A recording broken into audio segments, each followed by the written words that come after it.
صبح ازل یہ مجھ سے کہا جبرائیل نے، جو عقل کا غلام ہو وہ دل نہ کر قبول۔ بو بکر عمر عثمان ولی، بو بکر عمر عثمان ولی، یاران نبی میں سب سے جلی، بو بکر عمر عثمان ولی، اصحاب محمد حق کے ولی، بو بکر عمر عثمان ولی، یاران نبی میں سب سے جلی، بو بکر عمر عثمان ولی، بو بکر عمر عثمان ولی۔ اسلام نے جن کو عزت دی، اسلام کو قوت جن سے ملی، اسلام نے جن کو عزت دی، اسلام کو قوت جن سے ملی، اسلام نے جن کو عزت دی، اسلام کو قوت جن سے ملی، ایمان کی روایت جن سے چلی، بو بکر عمر عثمان ولی، یاران نبی میں سب سے جلی، بو بکر عمر عثمان ولی، اصحاب محمد حق کے ولی۔ اعوذ باللہ من الشیطان الرجیم، بسم اللہ الرحمن الرحیم، نحمد و نصلی علی رسولہ الکریم، اما بعد۔ معزز سامعین، السلام علیکم ورحمۃ اللہ وبرکاتہ۔ حمد و ثنا رب ذوالجلال کے لیے جو تخت عظمت جلال پر ہمیشہ سے متمکن ہے اور ہمیشہ رہے گا۔ اس کی قدرت کاملہ ہے کہ سمندروں میں مد و جزر کا پیدا کرنے والا، رات اور دن کا بنانے والا، خزاں و قدر کا مالک و مختار ہے، عزت اور ذلت کا دینے والا وہی پروردگار ہے، زندگی اور موت اسی کے ہاتھ ہے۔ ہم اسی کی حمد و ستائش بیان کرتے ہیں، اسی کی بڑائی کرا کے لاپتے ہیں کہ اس خلاق اکبر نے جو عظیم احسان ہم پر کیا وہ یہی کہ امت محمدیہ میں پیدا فرمایا اور خود اس امت کی تعریف فرمائی کہ تم بہترین امت ہو، لوگوں کو برائیوں سے روکتے ہو، بھلائیوں کی طرف بلاتے ہو۔ درود و سلام سید العرب والعجم جمیل الشیم صاحب الجود والکرم صلی اللہ علیہ وسلم کی ذات اقدس پر کہ جس ذات گرامی نے عرب کے بدووں اور خانہ بدوشوں کو تاریخ انسانی کے کاروان کا سالار بنا دیا۔ بزرگوں اور دوستو، آج ایک ایسے صحابی رسول کا تذکرہ آپ سماعت فرمائیں گے جن کے تعلق سے یہ کہا جاتا ہے کہ مدینہ منورہ کے گھروں میں سب سے زیادہ مقیر گھر جن کا تھا وہ حضرت سعد بن عبادہ رضی اللہ تعالی عنہ، جو خزرج کے سردار ہیں۔ ان کے باپ حضرت سعد بن عبادہ بن ولیم کے زمانے میں اوپر آدمی چڑھ کر ان کے قلعے پر آواز لگاتا، اگر کسی کو گوشت کی ضرورت ہو، کسی کو کھجور کی ضرورت ہو، کسی کو آٹے کی ضرورت ہو، کسی کو چربی کی ضرورت ہو تو آؤ ہمارے پاس سے لے جاؤ۔ اور دسترخوان اتنا وسیع تھا کہ مت پوچھیے۔ ایسے دادا کے پوتے حضرت سعد اور ان کے جو صاحبزادے حضرت قیس جن کا نام ہے، وہ بھی اسی انداز سے کہ یہ گھرانہ ہمیشہ سے بڑا متمول رہا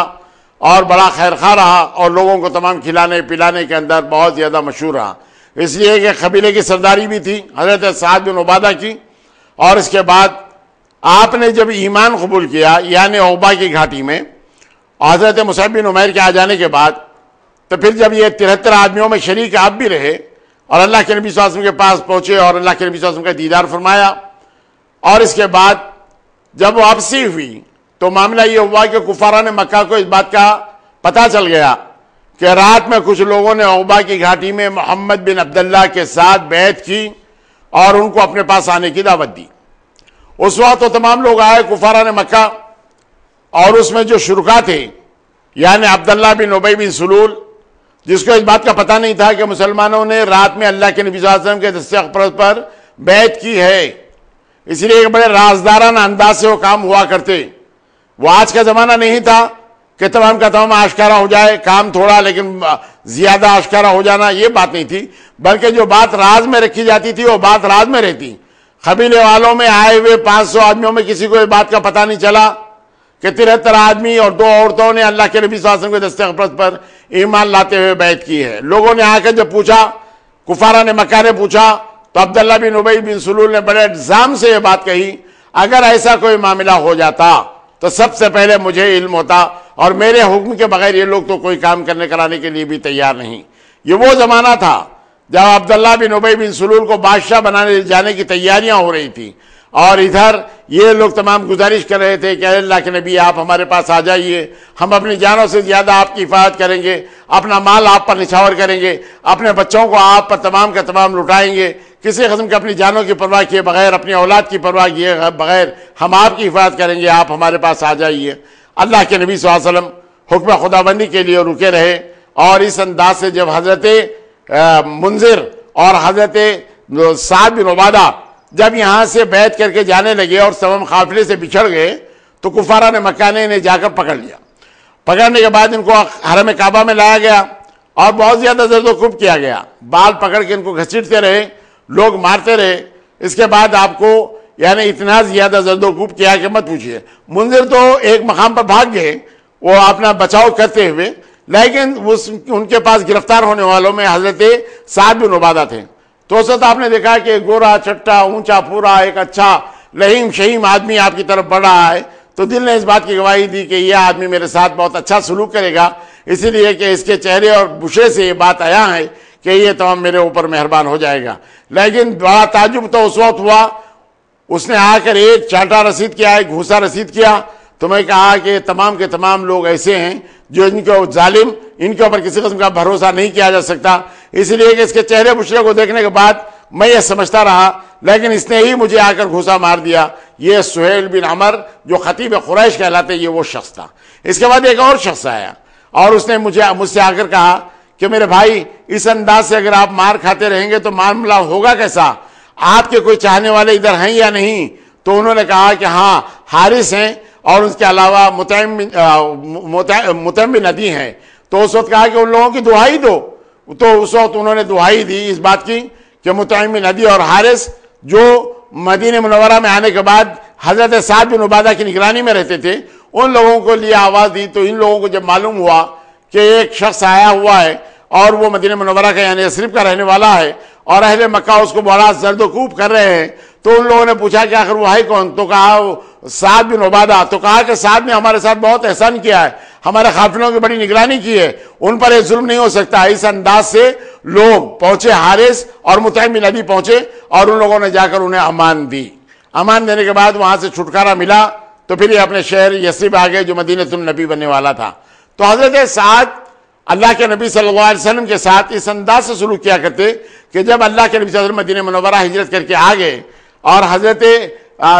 سعد نے یہ پیشکش بھی کی، اللہ کے نبی آپ ہمارے پاس آئیے، ہمارے ہاں رہیے، یہ پیشکش کی، لیکن اللہ کے نبی صلی اللہ علیہ وسلم کسی سائل کے کسی سوال کو آپ رد نہیں کرتے۔ آپ نے صاف طور پر یہ فرما دیا تھا، میری اونٹنی خسوہ جہاں رکے گی، جس سے قریب تر جس کا گھر ہوگا میں اسی کا مہمان رہوں گا۔ تو یہ سعادت المنزلت حضرت ابو ایوب انصاری کے حق میں آئی۔ حضرت ابو ایوب کے حق میں آئی تو اللہ کے نبی صلی اللہ علیہ وسلم وہاں پر فروکش ہو گئے، آپ وہاں پر رک گئے۔ تو حضرت سعد بن عبادہ کا یہ کام تھا کہ اللہ کے نبی صلی اللہ علیہ وسلم کے لیے روزانہ بادیہ بھر کے آپ غذا پہنچائے تھے، اللہ کے نبی صلی اللہ علیہ وسلم کے پاس سریت پہنچاتے، اور اللہ کے رسول صلی اللہ علیہ وسلم کے پاس گوشت اور روٹی اس کا اہتمام کرتے۔ اللہ کے نبی صلی اللہ علیہ وسلم بڑی خوشی سے ان کو بڑی دعائیں دیتے۔ ایک مرتبہ اللہ کے نبی صلی اللہ علیہ وسلم کو یہ بات معلوم ہو گئی کہ حضرت سعد بیمار ہو گئے، چنانچہ اللہ کے نبی صلی اللہ علیہ وسلم عیادت کے لیے جب پہنچے تو دیکھے کہ بے ہوشی کا عالم ہے۔ اللہ کے نبی صلی اللہ علیہ وسلم نے انہیں دیکھا اور اس کے بعد تھوڑا سا چھڑکاؤ کیا۔ اللہ کے نبی صلی اللہ علیہ وسلم کی آنکھیں آبدیدہ ہو گئیں، صحابہ جو ساتھ تھے وہ بھی رونے لگے اس انداز سے، لیکن اس کے باوجود اللہ کے نبی صلی اللہ علیہ وسلم کی دعاؤں کا یہ طفیل تھا کہ ان کو پھر صحت ہو گئی۔ اور اس کے بعد اللہ کے نبی صلی اللہ علیہ وسلم جب بھی ان کے گھر جاتے تو حضور کا طریقہ کار کیا ہوتا؟ حضور کا طریقہ کار یہ ہوتا کہ باہر ٹھہرے ہوئے آپ سلام کرتے، یا سعد السلام علیکم،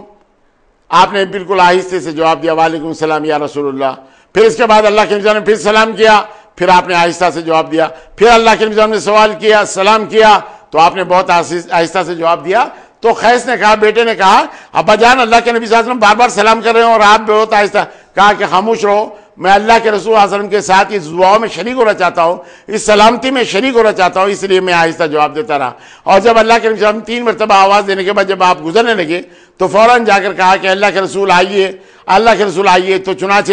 اللہ کے نبی صلی اللہ علیہ وسلم جب آ گئے تو آپ نے بڑی ان کی ضیافت کی۔ یعنی حضرت سعد اللہ کے نبی صلی اللہ علیہ وسلم پر بڑے نچھاور ہوتے، بڑے مخیر تھے، آؤ پھر بسا اوقات تو ہوا یہ کرتا تھا کہ اللہ کے نبی صلی اللہ علیہ وسلم جو صفا کے وہ جو طلبہ تھے جن کی تعداد 70 ہوتی، ان کے کھانے کا اہتمام حضرت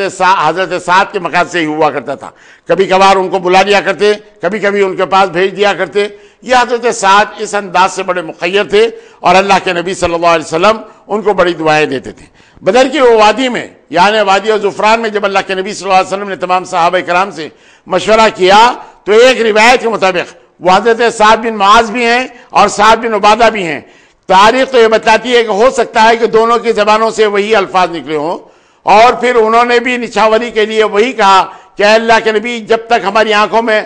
پتلیوں میں حرکت باقی ہے اس وقت تک ہم آپ پر نچھاور ہوتے رہیں گے. اگر آپ ہمیں حکم دیں تو سمندروں میں چھلانگیں لگا دیں اور اگر آپ ہمیں حکم دیں تو برگ الغمات تک پہنچ جائے. یہ حضرت سعد بن معاذ کی زبان سے یا حضرت سعد بن عبادہ کی زبان سے نکلا. لیکن حسن اتفاق یہ جب شرکت کا موقع آیا تو ایک کتے نے آپ کو کاٹ کھایا. یہ کتا آپ کو جب کاٹ لیا تو آپ غزوہ بدر میں شریک نہیں ہو سکے. ایک روایت تو یہ بھی ملتی ہے کہ اس وقت سانپ نے آپ کو ڈس لیا تھا جس کا علاج اور معالجہ کرنے کے لیے آپ کو لے جایا گیا جس کی وجہ سے محرومی رہی. لیکن اس کے بعد جب بنو خنیخہ کا معاملہ آ گیا محاصرے کا اور اس کے بعد غزوہ احد ہوئی تو اس وقت بھی آپ برابر کے شریک رہے اور برابر کے شریک ہونے کے بعد جب بنو نذیر کا معاملہ ہوا کہ وہ یہودی لوگ جو غداری کیے تو اللہ کے نبی صلی اللہ علیہ وسلم نے جنہیں جلا وطن کیا تو وہ محاصرہ بہت دنوں تک چلتا رہا. اس محاصرے کے وقت ان تمام لوگوں کو جو محاصرہ کیے ہوئے تھے ان کے لیے غذا کا فراہم کرنا حضرت سعد بن عبادہ اپنی ذمہ داری سمجھتے ہوئے ان لوگوں تک غذا کھجوریں تہاں پہنچاتے. اللہ کے نبی صلی اللہ علیہ وسلم سے عقیدت اور محبت کا یہ عالم کہ آپ بنو نذیر کے معاملے کے اندر شریک رہے. بنو قریظہ کا جب محاصرہ ہو گیا اس وقت بھی اپنے گھر سے تمام لوگوں کے لیے سامان رسد آپ بھیجا کہ تاکہ تمام لوگوں کو کسی قسم کی کوئی تکلیف نہ ہو. اور اس کے بعد پھر وہ موقع بھی آیا جب حضرت سعد کے صاحبزادے حضرت قیس حضرت ابو عبیدہ بن جراح کے ساتھ سریہ سیف البحر میں شریک رہے تو اس وقت آپ نے دیکھا کہ بڑی تمام مسلمان جن کی تعداد 300 کے قریب ہے ان پر بڑی جب تنگی ہو رہی ہے تو اس وقت انہوں نے 3 اونٹ ذبح کیے اور تمام لوگوں کو کھلا دیا. پھر دوسرے دن اور 3 آدمیوں سے اونٹ لیے اور ان سے یہ کہا کہ مدینہ منورہ چلنے کے بعد میں آپ کو اونٹ واپس کر دوں گا. یہ تمام اونٹ کھلا دیے. اس کے بعد تیسرے دن پھر اور 3 اونٹ خریدے اور 3 اونٹ لے کر ان کو بھی ذبح کر کے تمام لوگوں کو کھلا دیا. اس وقت حضرت ابوبکر صدیق اور حضرت عمر فاروق حضرت ابو عبیدہ بن جراح کی سرگردگی میں گئے ہوئے تھے کہ ان لوگوں نے روک دیا کہ قیس بن سعد کو روک دیا جائے. اگر ان کو نہ روکا جائے تو جتنے اونٹ نظر آ رہے ہیں یہ تمام کے تمام کھلا دیں گے اور مدینہ پہنچنے کے بعد یہ سارے کے سارے دے دیں گے. یہ وہی تو جنگ ہے جس کے اندر اللہ تعالیٰ نے ایک عنبر نام کی ایک مچھلی کو ساحل سمندر پر ڈال دیا تھا جس کی وجہ سے وہ 300 مسلمان 15 دن تک اس مچھلی کا گوشت کھاتے رہے اور اس کا تیل نکالتے رہے. جو کمزوریاں آ گئی تھیں وہ بڑے قوی ہو گئے اس لیے کہ تمام گوشت کھانے کے بعد بڑے توانا ہو گئے تھے. تو اب یہاں معاملہ یہ ہوا کہ جب واپس آئے تو اپنے باپ سے انہوں نے ذکر کیا کہ ابا جان معاملہ تو یہ ہوا کہ سیف البحر کے اندر میں نے 9 اونٹ کھلائے تھے کہ حضرت عمر نے روک دیا. حضرت ابو عبیدہ بن جراح سے کہہ دیا کہ اب یہ اونٹ نہ کھلائے. تو اس وقت آپ بڑے جذبات کے اندر اللہ کے نبی صلی اللہ علیہ وسلم سے آ کے سوال کرتے ہیں کہ اے اللہ کے نبی میرے بیٹے کو جو وکیل بنا رہے ہیں ان کے تعلق سے آپ کیا فرمائیں گے. یعنی مطلب یہ تھا کہ حضرت عمر نے کیوں روکا. اگر میرا بیٹا جتنے اونٹ کھلا دیتا میں ان کو سب کو دینے کے لیے تیار تھا. تو اس وقت اللہ کے نبی صلی اللہ علیہ وسلم نے فرمایا کہ نہ تو تم بخیل ہو نہ تو تمہارا بیٹا بخیل ہے بلکہ موقع کی نزاکت سے جو فیصلہ ان لوگوں نے کیا وہ فیصلہ بالکل درست تھا. اس معاملے کے اندر نہ تو تم بخیل ہے نہ تمہارا بیٹا بخیل ہے. اللہ کے نبی صلی اللہ علیہ وسلم نے مدینہ منورہ کے خاندانوں کا ذکر کرتے ہوئے کہا کہ سب سے بہترین خاندان مدینہ منورہ کا قبیلہ بنو عبدل ہے. اور اس کے بعد آپ نے کہا کہ بنو نجار ہے. اس کے بعد آپ نے کہا کہ بنو حارث ہے. اس کے بعد آپ نے کہا کہ بنو اشل ہے. اس کے بعد آپ نے کہا خزرج کا قبیلہ ہے. تو حضرت سعد بن عبادہ کو بات بری معلوم ہوئی. وہ فوراً اللہ کے نبی صلی اللہ علیہ وسلم کے پاس پہنچتے ہوئے کہا کہ اللہ کے نبی آپ نے ہمارے قبیلے کو 4تھے نمبر پہ رکھا. تو اللہ کے نبی صلی اللہ علیہ وسلم نے فرمایا کہ تمہارے لیے یہی کیا کم ہے کہ پھر بھی اچھے لوگوں میں تمہارا نمبر 4تھا آیا. یعنی مطلب یہ تھا کیا وہ خزرج کے لوگوں میں جو سب سے بڑا سردار تھا یعنی وہ تو حضرت سعد بن عبادہ تھے لیکن یہ ایک بادشاہ جو بنایا جانے والا تھا عبداللہ بن ابی بن سلول جو سب سے بڑا منافق تھا وہ اس کا تعلق بھی اسی خاندان سے تھا. ایک مرتبہ ان کی باتوں کو سننے کے بعد حضرت سعد سے اللہ کے نبی صلی اللہ علیہ وسلم نے کہا یہ عبداللہ بن ابی بن سلول کے تمام الفاظ ہے تو اس وقت کہا کہ اللہ کے نبی آپ ان باتوں کا برا مت مانیے، اس لیے کہ ان کو بادشاہ بنایا جانے والا تھا، لیکن آپ کے آ جانے کے بعد ان کی تمام امیدوں پر پانی پھر گیا، اسی لیے وہ تمام بوس اس انداز سے نکال رہا ہے، آپ اس بات کا کسی قسم کا کوئی خیال نہ کیجیے۔ معاملہ دراصل دوستو ہوا یہ تھا کہ حضرت نبی کریم صلی اللہ علیہ وسلم اس مقام پر پہنچے جہاں پر اہل مکہ نے عبداللہ بن ابی بن سلول کو تحریر بھیجی تھی، اور یہ تحریر یہ تھی کہ اگر تم لوگ مکے سے جو لوگ آ گئے ہیں صحابی بن کر، یعنی اپنا ایمان بدل کر، اگر ان لوگوں کو آپ کے پاس سے نہ جدا کریں تو ہم لوگ تم لوگوں پر چڑھائی کریں گے اور ہمارے ہاتھ تمہاری عورتوں پر پہنچ جائیں گے، تم اس کو روک نہیں پائیں گے، یعنی ہم جنگ و جدال کریں گے۔ تو اس وقت عبداللہ بن ابی بن سلول کو بہت بڑا موقع ملا تھا کہ اللہ کے نبی صلی اللہ علیہ وسلم کے خلاف میں کچھ لپ کشائی کرے، لیکن حضور اکرم صلی اللہ علیہ وسلم جب وہاں پر پہنچے تو اس وقت عبداللہ بن ابی بن سلول نے کہا کہ وہ شخص یہاں پر مت آئیے، آپ کے پاس جو لوگ آ جائیں آپ ان کے سامنے بات کیجئے، آپ اپنے اس گدھے کو بھی ہٹا دیجئے جس کی وجہ سے دھول اڑ رہی ہے، جس کی وجہ سے بدبو پھیلی ہوئی ہے۔ اس انداز سے گفتگو کر کے اللہ کے نبی صلی اللہ علیہ وسلم کو دل کو وہ تکلیف دینا چاہتا تھا۔ اور عبداللہ بن ابی بن سلول غزوہ بدر کے بعد ظاہری طور پر مسلمان ہوا تھا، دل سے منافق تھا، تمام مسلمانوں کے خلاف میں بات کیا کرتا تھا۔ تو اس کے تعلق سے حضرت سعد بن عبادہ رضی اللہ تعالیٰ نے کہا کہ اللہ کے نبی اس کی باتوں کا اس لیے برا مت مانیے کہ اس کی بادشاہت تمام چلی گئی، آپ کے آ جانے کی وجہ سے وہ دل کا غبار ہے وہ اس آدمی نے اس انداز سے نکالا۔ یعنی اللہ کے نبی صلی اللہ علیہ وسلم سے یہ باتیں حضرت سعد بن عبادہ نے کی۔ اللہ کے نبی صلی اللہ علیہ وسلم کی حفاظت کے اندر حضرت غزوہ احد کے اندر حضرت سعد بن عبادہ برابر کے شریک رہے اور اپنی تلوار کے جوہر تمام دکھاتے رہے۔ یہ وہ صحابہ کرام ہیں جو اپنی زندگیوں سے زیادہ عزیز اللہ کے نبی صلی اللہ علیہ وسلم کی حیات طیبہ کو سمجھتے اور ان کی حفاظت کرنا اپنی جان سے زیادہ عزیز رکھتے، اور ہر موقع پر اللہ کے نبی صلی اللہ علیہ وسلم کو جہاں حاجت یا ضرورت ہوتی تو اس موقع پر اپنے آپ کو پیش کرتے۔ ہوا یہ کہ اللہ کے نبی صلی اللہ علیہ وسلم حجۃ الوداع کے لیے جا رہے ہیں، اور حضرت ابوبکر صدیق کا جو غلام تھا اس کے ہاتھ سے حضرت ابوبکر صدیق کا اور نبی کریم صلی اللہ علیہ وسلم کا مال جس اونٹ پر تھا وہ اونٹ گم ہو گیا۔ اس وقت تمام مسلمانوں کو معلوم ہوا تو حضرت سعد بن عبادہ اور حضرت قیس آپ کے صاحبزادے دونوں نے آ کر کہا کہ اللہ کے نبی یہ آپ یہ اونٹ لے لیجئے، اس لیے کہ ہمیں یہ بات معلوم ہوئی ہے کہ اونٹ گم ہو گیا ہے، یہ سامان رسد بھی ہے ساتھ میں۔ تو اس وقت اللہ کے نبی صلی اللہ علیہ وسلم نے فرمایا کہ وہ اونٹ مل گیا اسی لیے کہ وہ صفوان اسلمی اس اونٹ کو لے آئے ہیں اور تمام کا تمام سامان ہمارا بخیر ہے، ہمارے کو اب کسی قسم کی ضرورت نہیں۔ پھر بھی انہوں نے کہا کہ اللہ کے نبی ہم نے ارادہ کر لیا ہے، آپ اس کو قبول فرما لیجئے۔ تو حضور نے فرمایا کہ تمہارا اپنا قبیلہ، تمہارا اپنا خاندان بڑا مخیر ہے، میں اس بات کو جانتا ہوں، اور بڑی دعائیں دیتے ہوئے حضرت سعد کو اور حضرت قیس کو آپ نے وہاں سے جدا کیا تھا، یعنی تمام کا تمام مال و متاع ہمارا مل گیا ہے۔ یعنی ہر موڑ پر حضرت سعد بن عبادہ یہ چاہتے تھے کہ اللہ کے نبی صلی اللہ علیہ وسلم کے ساتھ ایسا عمل ہو جس سے اللہ کے نبی صلی اللہ علیہ وسلم خوش ہو جائیں۔ معاملہ یہ ہوا کہ اللہ کے نبی صلی اللہ علیہ وسلم 8 ہجری 20 رمضان المبارک کو جب آپ داخل ہو رہے ہیں، یعنی حرم کعبہ میں داخل ہو رہے ہیں، مکے میں جب داخل ہو رہے ہیں، تو اس وقت تک حضرت سعد بن عبادہ کو یہ بات معلوم نہیں تھی کہ ابو سفیان بن حرب داخل اسلام ہو گئے ہیں، اور اللہ کے نبی صلی اللہ علیہ وسلم کے فرمان کے مطابق حضرت عباد بن عبد المطلب ابو سفیان بن حرب کو ایک چوٹی پر ٹھہرا کریں، اور تمام مسلمان تمام مجاہدین کا جو دستہ ہے جب وہ سامنے سے گزر جائے تو ان کو اس بات کا پتہ چل جائے کہ مسلمان کس طاقت کے ساتھ آئے ہیں۔ نبی کریم صلی اللہ علیہ وسلم کے سامنے اس وقت بھی جو بات تھی وہ بات دراصل دوستو یہ تھی کہ کسی قسم کا سامنے جنگ و جدال کیے بغیر دشمن اپنے ہتھیار تمام کے تمام رکھ دیں۔ مقصد یہ تھا کہ بندگان خدا کا خون نہ بہے، یہ اللہ کے نبی۔ اور پھر ابو سفیان بن حرب جو ہر جنگ میں سپہ سالاری کے فرائض انجام دیا وہ سارے کا سارا سامنے رہے، اور اس کے سامنے یہ تمام 10,000 مجاہدین کا کہ دستے الگ الگ راستوں سے مکے میں داخل ہو جائے، یہ نظارہ وہ لوگ کر لیں۔ تو چنانچہ وہ کرنے کے لیے جب ٹھہرے ہوئے تھے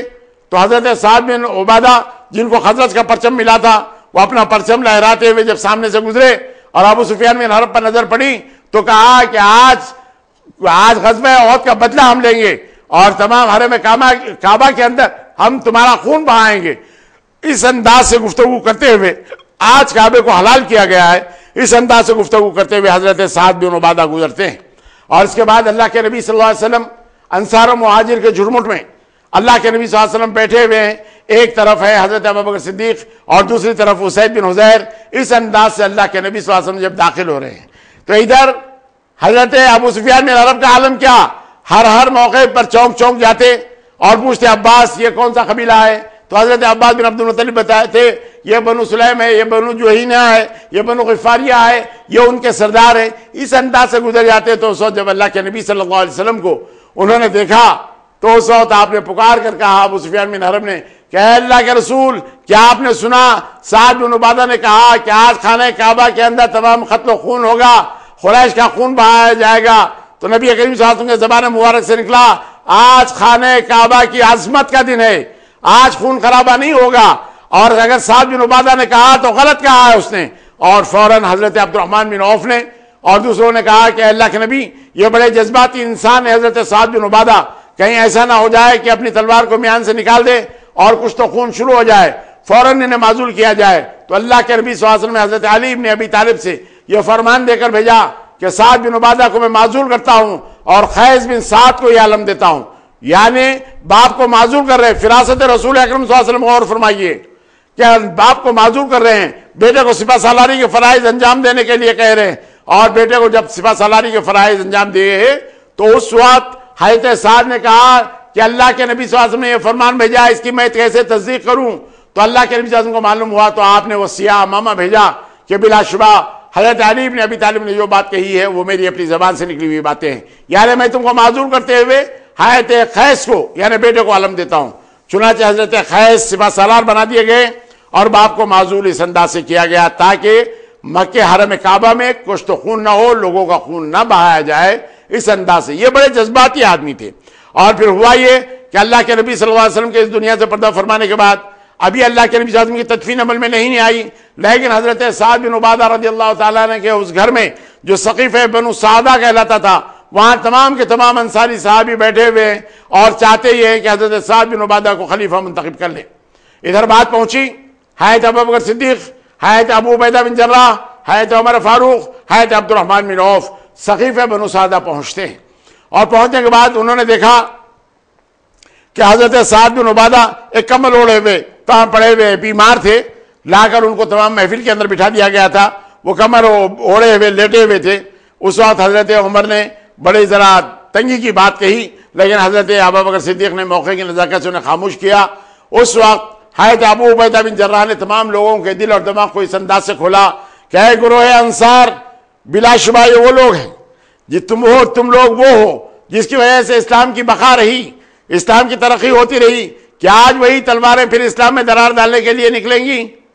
تو اس وقت تمام کے تمام صحابہ انصار سوچنے پر مجبور ہو گئے. تو اس وقت حضرت ابوبکر صدیق نے کہا خلیفہ ہوگا تو مہاجروں میں سے ہوگا اور وزارت ہوگی تو انصار میں سے ہوگی. یہ ابو عبیدہ بن جراح ہیں، ان کے ہاتھ پر ہم بیعت کر لیں اس لیے کہ اللہ کے نبی صلی اللہ علیہ وسلم نے انہیں امین الامت کہا ہے. یہ حضرت عمر فاروق ہے جن کے تعلق سے اللہ کے نبی صلی اللہ علیہ وسلم نے فرمایا اگر میرے بعد کوئی نبی ہوتا تو عمر ہوتے، ان کے ہاتھ پر ہم بیعت کر لیں. تو حضرت عمر آگے بڑھتے ہوئے کہا جس محفل کے اندر ابوبکر ہوں وہاں کوئی اور آگے نہیں بڑھ سکتا، آپ ہاتھ بڑھائیے. اس انداز سے آپ نے ان کو منتخب کیا. دوستو ایک معاملہ یہ ہوا غزوہ حنین کے بعد جب اللہ کے نبی صلی اللہ علیہ وسلم نے جعرانہ کے اس مقام پر یا مان لو متا جو 24,000 اونٹ، 40,000 سے زیادہ بکریاں، 40 اوقے چاندی جب تمام آئی تھی مال غنیمت میں، یعنی حضور اکرم صلی اللہ علیہ وسلم کی حیات طیبہ میں سب سے زیادہ مال غنیمت اس وقت آیا تھا جو جعرانہ کے اس مقام پر رکھا گیا تھا. اللہ کے نبی صلی اللہ علیہ وسلم طائف کے اس محاصرے کو اٹھانے کے بعد جعرانہ کے اس مقام پر پہنچے اور جعرانہ سے بھی اللہ کے نبی صلی اللہ علیہ وسلم نے ایک عمرہ کیا. واپس آنے کے بعد آپ نے وہ مال تقسیم کیا. ابو سفیان بن حرب اور ان کے بیٹوں کو 300 اونٹ دیے، صفوان بن امیہ کو 100 اونٹ دیے، حکیم بن نظام کو 200 اونٹ دیے. اس انداز سے اللہ کے نبی صلی اللہ علیہ وسلم کا یہ دست کرم ان لوگوں پر جو مکہ فتح ہونے کے بعد ایمان لائے ان لوگوں کے تعلق سے اور اہل مکہ کے تعلق سے اللہ کے نبی صلی اللہ علیہ وسلم تاکہ ان کے دلوں میں اسلام کی پختگی آ جائے اس انداز سے یہ داد و دہشت اللہ کے نبی صلی اللہ علیہ وسلم نے ان پر کی. تو اس وقت اصحاب انصار کے کچھ نوجوان ان کی زبان سے یہ نکلا کہ آخر کار اللہ کے نبی اپنے وطن والوں پر مہربان ہو ہی گئے اور سارے کا سارا مال ان پر اللہ کے نبی صلی اللہ علیہ وسلم تقسیم کر رہے ہیں جبکہ ابھی ہماری تلواروں سے خون خشک نہیں ہوا اور اللہ کے نبی اپنے خاندان والوں پر مہربان ہو گئے.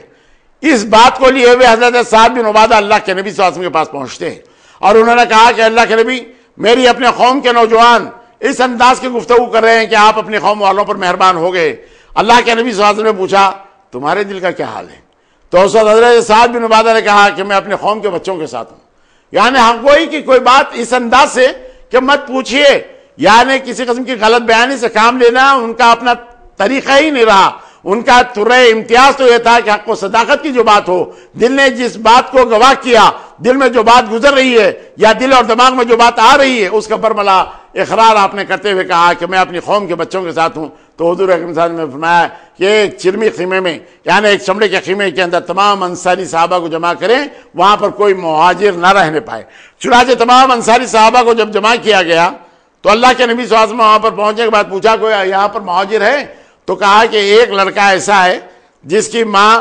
مہاجر ہے، جس کا باپ انصار ہے. تو کہا کہ کوئی بات نہیں. حضور اکرم صلی اللہ علیہ وسلم نے یوں بات کہی اور اس کے بعد کہا کہ اے گروہ انصار، یہ بات بتاؤ کہ کیا ایمان کی دولت سے جو تم مشرف ہوئے اس کی وجہ میں نہیں؟ اصحاب انصار نے کہا بلا شبہ اللہ کے رسول صلی اللہ علیہ وسلم نے سچ کہا. اللہ کے نبی نے سوال کیا تم میں جو تنگی تھی کیا میرے آ جانے کے بعد اللہ نے اس میں فراغت نہیں پیدا کی؟ تو کہا کہ بلا شبہ اللہ کے رسول صلی اللہ علیہ وسلم نے سچ فرمایا. کہا کہ تم جنگ و جدال کے اندر تھے اور اللہ کے رسول صلی اللہ علیہ وسلم کے آ جانے کے بعد، یعنی میرے آ جانے کے بعد کیا تم شیر و شکر نہیں بن گئے؟ تو اصحاب انصار نے کہا کہ بلا شبہ اللہ کے رسول صلی اللہ علیہ وسلم نے سچ فرمایا. تو حضور نے پلٹ کر کہا کہ اے گروہ انصار تم کہہ سکتے ہو اے محمد جب آپ کو آپ کے وطن والوں نے جلا وطن کیا تو ہم نے پناہ دی. تو میں کہوں گا کہ ہاں سچ ہے. آپ یہ کہہ سکتے ہو کہ سارے لوگوں نے جب تکذیب کی تو ہم نے آپ کی تصدیق کی. تو میں کہوں گا کہ ہاں تم نے بات صحیح سچ کہی. لیکن اے گروہ انصار یہ لوگ اپنے ساتھ اونٹ بھیڑ بکریاں لے جائے، چاندی لے جائے اور تم محمد کو اپنے ساتھ لے جاؤ، کیا یہ بات تمہیں گوارا نہیں؟ اور صحابہ انصار رونے لگ گئے، اس انداز سے رونے لگ گئے کہ چیخیں مارتے ہوئے ان کی داڑیاں تر ہو گئی کہ اے اللہ کے نبی ہمیں کچھ نہیں چاہیے، آپ ہمارے ساتھ چلیے، ہمارے لیے یہی کافی ہے. آپ سب کچھ مال و متاع لٹا دیجئے، دے دیجئے، ہم کو اس کی کوئی پرواہ نہیں ہے، آپ ساتھ میں چلیے. ہمارے دل نے یہ بات کہی تھی کہ ہو سکتا ہے آج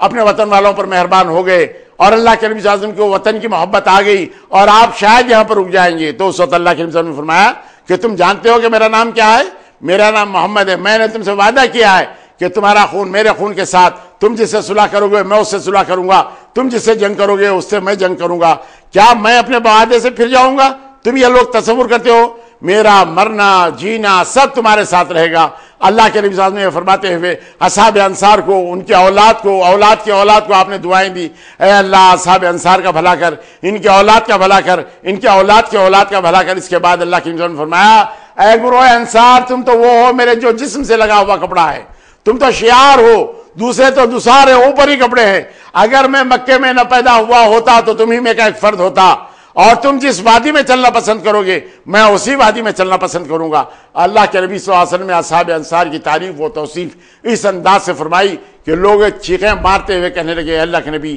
آپ ہمارے ساتھ چلیے، ہمیں کسی قسم کے مال و متاع کی ضرورت نہیں. اللہ کے نبی صلی اللہ علیہ وسلم نے ایک بڑھتا ہوا مسئلہ تمام کا تمام ختم کر دیا اور اس بات کا اظہار کرنے والے حضرت سعد بن عبادہ رضی اللہ تعالیٰ عنہ خزرج کے سردار تھے جنہوں نے یہ بات کہی تھی. بنو مصطلق میں جب اللہ کے نبی صلی اللہ علیہ وسلم پہنچے تو اس وقت بھی علم حضرت سعد بن عبادہ رضی اللہ تعالیٰ کے ہاتھ میں رہا. اور جنگوں کے اندر خیبر میں جب آپ اللہ کے نبی صلی اللہ علیہ وسلم پہنچے تو آپ نے 3 علم بنائے، جس کے اندر حضرت سعد بن عبادہ کو بھی ایک علم دیا گیا. غابہ کی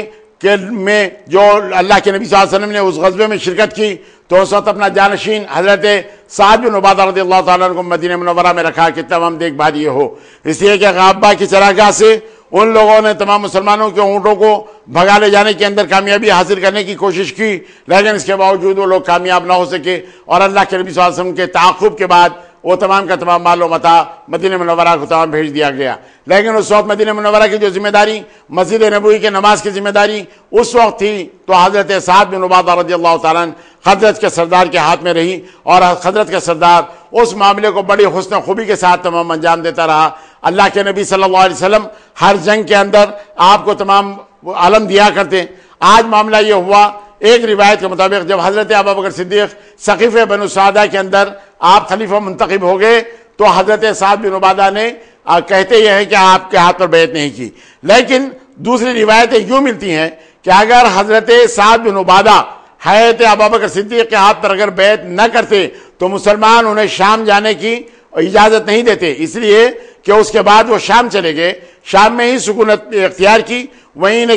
کسی نے 15 ہجری میں آپ کو شہید کر دیا. اور ایک روایت تو یہ ملتی ہے کہ انہوں نے ان کے اپنے غسل خانے کے اندر یہ لاش پڑی ہوئی تھی اور جسم مکمل طور پر پیلا ہو گیا تھا اور پھر وہیں پر ان کی شہادت ہو گئی تھی. لیکن ایک بات یہ ہے کہ ایک روایت یہ ملتی ہے کہ آپ نے حضرت ابوبکر صدیق کے ہاتھ پر بیعت کر لی, ایک روایت یہ ملتی ہے کہ میں بیعت نہیں کروں گا. اور حضرت ابوبکر صدیق سے جب یہ بیان کیا گیا کہ حضرت سعد سے بزور شمشیر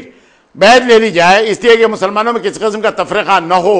تو اس وقت انہوں نے یہ کہا تھا, کچھ لوگوں نے مشورہ دیا حضرت سعد کو ان کے حال پہ چھوڑ دو, اس لیے کہ بڑے ضدی آدمی ہیں اور خدا نہ خواستہ کسی قسم کی ایسی کوئی بات نہ ہو جائے جس سے مسلمانوں کو انہیں نقصان پہنچے. میں نہیں کروں گا. اس انداز سے اگر وہ جنگ و جدال کے لیے اگر تیار ہو جائے تو افراتفری کیوں, ان کو اپنے حال پہ چھوڑ دو, وہ اپنے جگہ پر خاموش رہیں گے اور معاملہ تمام کا تمام ختم ہو جائے گا. لیکن بعض روایتوں سے یہ بات معلوم ہوتی ہے کہ اگر وہ بیعت نہ کرتے تو ان کو ملک شام جانے کے لیے مسلمان اجازت نہیں دیتے بلکہ ان کا راستہ روک دیتے. بہر صورت وہ حضرت ابوبکر صدیق کے ہاتھ پر بیعت کے لیے ایک روایت یہ بھی ملتی ہے. اس انداز سے ملک شام کے حوران کے ایک مقام کے اوپر گئے اور اپنی بود باش وہاں پر اختیار کیے. وہیں پر 15 ہجری میں آپ کا انتقال ہوا اور وہیں تدفین آپ کی عمل میں آئی. یہ حضرت سعد بن عبادہ رضی اللہ تعالیٰ عنہ خزرج کے وہ سردار ہیں جو بڑے مخیر تھے, جن کے بیٹے مخیر تھے, جن کے باپ اور جن کے دادا سے یہ سلسلہ چلا آ رہا تھا کہ ان کا دسترخوان اتنا زیادہ وسیع اور پھر وہ صفحہ کے طلباء کے لیے مکمل طور پر انتظام کرنا, اللہ کے نبی صلی اللہ علیہ وسلم کا خیال کرنا, یہ حضرت سعد بن عبادہ کی زندگی کے بہترین اوراق میں سے معاملہ ہے. بارگاہ خداوندی میں میری دعا ہے کہ پروردگار عالم ہمیں گناہوں سے محفوظ و معمون فرما. الہ العالمین ہمارے اسلاف کے نقش قدم پر چلنے کی توفیق عطا فرما. الہ العالمین ہماری دعاؤں کو نبی کریم صلی اللہ علیہ وسلم کے صدقہ توفیل میں قبول فرما. وصلی اللہ علی محمد النبی الامی وآلہ وصحبہ وسلم والحمد للہ رب العالمین.